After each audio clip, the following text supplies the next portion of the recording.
That's right, guys. It's been a very rough season for Iowa basketball, but it was a great weekend for men's wrestling and women's gymnastics. The women's gymnastics team took on Ball State Friday night in their annual pink meet. Gym Hawks kicked things off on the vault where Maria Ortiz finished with a season-high 9.85. On the bars, Melissa Zarowski took home the event title with a season-best 9.875. And Nicole Chow won the event title on the beam with a 9.85. Chow also won the all-around title with a career-high 39.25. And finally on the floor, Iowa's Lainey Snyder tied her season best with a 9.9, and Iowa finished first in the meet overall over Ball State with a final team score of 195.775. We trained super hard all week to fix some of the details that we're making mistakes on. I thought we looked far more impressive as an overall team. We're still making, in my opinion, we look timid a little bit. And I hate that word. So for me to be able to say that we look like that means something's wrong. So I got to go back in and figure out how to train them, so we're going to fix it. Hopefully the Gym Hawks won't be timid as they'll be back in action this weekend on the road at Southern Utah. The Iowa men's basketball team faced another heartbreaking loss to Indiana this weekend. Lucy Rodin tells us more on the dramatic final play of the game. Down by 2 with 9 seconds on the clock, Fran McCaffrey called a timeout. And during those 30 seconds, it didn't matter that Iowa had a disappointing season. The Hawks were once again so close to another desperately needed win. Everybody thinks the most important person is the shooter, it's the inbounder. Because there's all kind.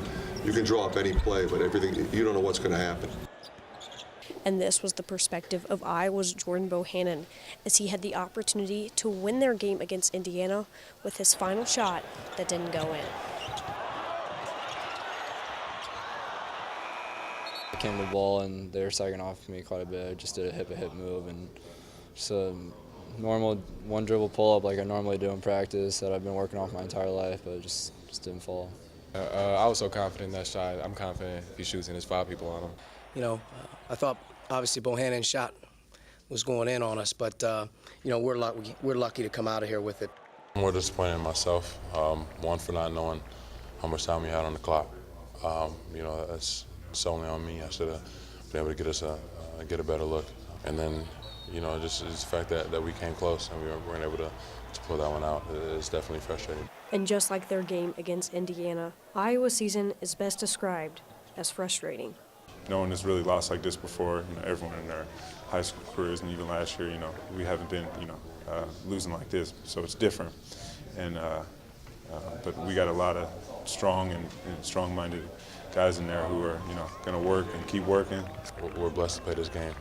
Every day I wake up and try not to take it for granted that I'm able to play the game I love at such a great place. And so, you know, when you think about that, think of the game from that standpoint, it's not hard to get up in the morning and to continue to play, continue to give that effort. 2 games to go, the Hawks now sit last place in the Big Ten. After wrestling's dominating win over Iowa State this weekend, I can't wait for the Big Ten tournament. DITV's Bo Bowman was in Ames this weekend to catch up with the team and find out how they are preparing. The Iowa wrestling team wrapped up their regular season with a dominating 35-6 win over Iowa State this weekend. That's what we're about. So you want to finish holds, you want to finish matches, you want to finish the season strong. And now with the postseason underway, all focus is on the Big Ten tournament, where anything can happen. It doesn't matter, you know, if it's a mismatch or not. There's knockout blows in this sport where, you know, it's 1 second, both shoulders on the mat, and you can get beat. So you got to be ready to go. Previewing the Big Ten's, Iowa will likely have 6 wrestlers seated in the top 5, with Spencer Lee, Michael Kemmerer, and possibly Alex Marinelli all receiving the #1 seed. But if you ask any of them, seeds don't matter. What matters is focusing on the little things and the things that are within their control. It doesn't matter really who the opponent is. You know, as you get farther into the season, you're going to have good opponents pretty much every time, and you know, we're prepared for that. We're trained for that. So it's just a matter of being confident in my stuff and really fine-tuning just the things that I do well. We're looking forward to the Big Tens, and we're a family, and we're very close right now and getting ready to go. Big Ten tournament action will kick off March 3rd from East Lansing, Michigan. But for now, from Iowa City, this has been Bo Bowman, DITV Sports.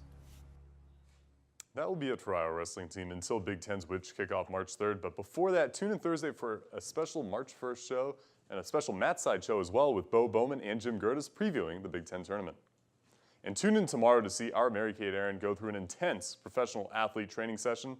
I hear the Cubs are looking for a pitcher and an outfielder and an infielder. But other than that, they're great. Alexis and Chris at the desk, back to you.